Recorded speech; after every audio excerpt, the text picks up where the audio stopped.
ब्रह्मांड का अनंत विस्तार और उसकी नियति हमेशा से विज्ञान और दर्शन के क्षेत्र में जिज्ञासा का विषय रहा है।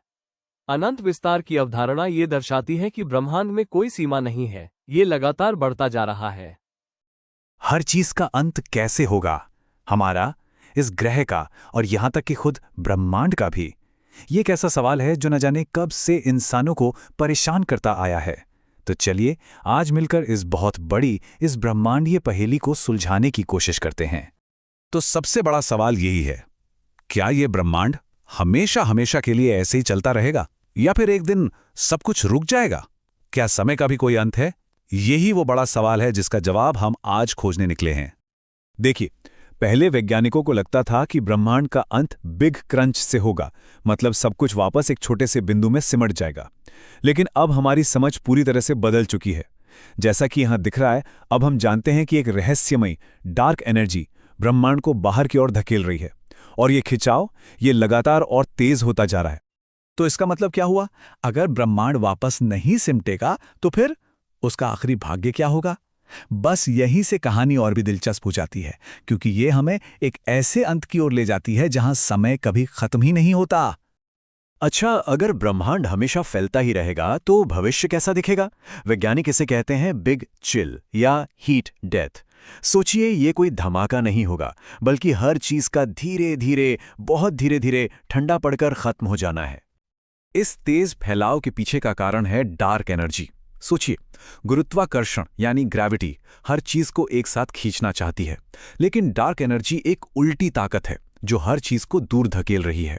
और इस लड़ाई में लगता है कि डार्क एनर्जी जीत रही है और इसीलिए ये फैलाव कभी नहीं रुकेगा।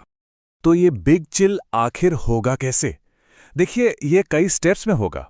पहले, ब्रह्मांड इतनी तेजी से फैलेगा कि दूसरी गैलेक्सीज हमसे इतनी दूर चली जाएंगी कि हम उन्हें देख भी नहीं पाएंगे।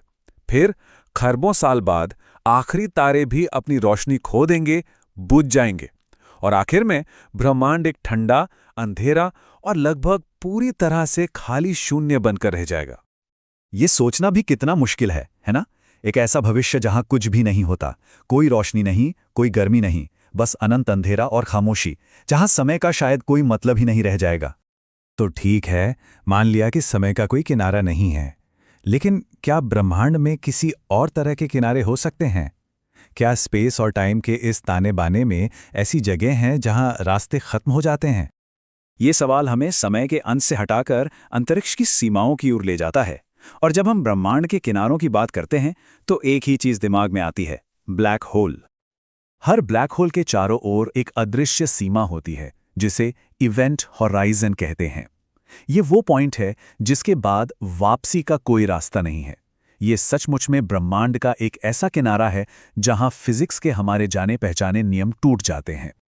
इवेंट होराइजन को पार करना एक तरफा टिकट खरीदने जैसा है। ये एक ऐसी यात्रा है जिसमें सिर्फ आगे जा सकते हैं, पीछे नहीं। एक बार इस सीमा को पार कर लिया तो बाकी ब्रह्मांड के लिए हमेशा हमेशा के लिए गायब हो जाते हैं। अब तक हमने इन किनारों को एक अंत के रूप में देखा है, लेकिन क्या हो अगर ये किनारे अंत होने के बजाय एक नई शुरुआत हो? बस यहीं से हम विज्ञान की हकीकत से निकलकर साइंस फिक्शन के सपनों की दुनिया में कदम लगते हैं। और यही सवाल हमें वर्म होल की फैसिनेटिंग दुनिया में ले जाता है। क्या ये मुमकिन है कि ब्लैक होल सिर्फ अंत ना हो, बल्कि किसी दूसरी जगह या शायद किसी दूसरे समय में खुलने वाले दरवाजे हों? एक वर्म होल थ्योरी के हिसाब से स्पेस टाइम में एक शॉर्टकट है। ये अंतरिक्ष और समय के दो अलग अलग पॉइंट्स को जोड़ने वाली एक सुरंग की तरह है। अगर ये सच में मौजूद है तो ये हमें पलक झपकते ही अरबों मील दूर या यहां तक कि अतीत और भविष्य में भी ले जा सकता है। तो थ्योरी के हिसाब से इससे एक टाइम मशीन कैसे बन सकती है? देखिए, ये आइडिया कमाल का है। पहले एक वर्महोल बनाया जाता है जिसके दो मुंह हैं। फिर उसके एक मुंह को रॉकेट पर रखकर लगभग लाइट की स्पीड से अंतरिक्ष में भेजा जाता है। अब आइंस्टाइन की थ्योरी कहती है कि जो चीज जितनी तेजी से चलती है उसके लिए समय उतना ही धीमा हो जाता है। इसे टाइम डायलेशन कहते हैं। तो तेज चलने वाले मुंह के लिए समय लगभग रुक सा जाएगा, फ्रीज हो जाएगा। अब अगर कोई स्थिर मुंह में घुसता है तो वो उस जमे हुए मुंह से बाहर निकल सकता है जो कि अब अतीत में है। लेकिन इससे पहले कि हम डायनासोर से मिलने निकलें, एक बहुत बड़ी समस्या है। वर्महोल बहुत ही अस्थिर होते हैं और बनते ही बंद हो जाते हैं। उन्हें खुला रखने के लिए एक अजीब सी चीज की जरूरत होगी, जिसे नेगेटिव एनर्जी कहते हैं। और सच तो ये है कि हम ये भी नहीं जानते कि ऐसी कोई चीज होती भी है या नहीं। और एक और दिलचस्प बात, इस मशीन से उस समय से पहले नहीं जाया जा सकता जब ये मशीन बनी ही नहीं थी। तो क्या टाइम मशीन और वर्म होल सिर्फ कल्पना की उड़ान है? शायद हाँ, लेकिन शायद नहीं भी। विज्ञान में आज के सबसे बड़े सपने ही तो कल की हकीकत बनते हैं।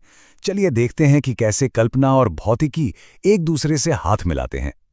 ये सोचने के लिए एक बहुत ही पावरफुल विचार है। याद कीजिए, 100 साल पहले ब्लैक होल भी तो सिर्फ आइंस्टीन के समीकरणों में एक अजीब सी थियरी ही थे। किसी ने उन्हें देखा नहीं था, कोई उन पर यकीन नहीं करता था। लेकिन आज हम जानते हैं कि वे असली हैं। तो क्या वर्म होल के साथ भी ऐसा ही हो सकता है? और हम इसी उम्मीद भरे विचार के साथ इस सफर को खत्म करते हैं। विज्ञान की दुनिया में जो आज एक सपना लगता है, अक्सर वही कल की एक बड़ी खोज बन जाता है। कौन जानता है, शायद भविष्य में ब्रह्मांड के किनारे उतने अकेले और अंतिम ना हो जितना हम आज सोचते हैं।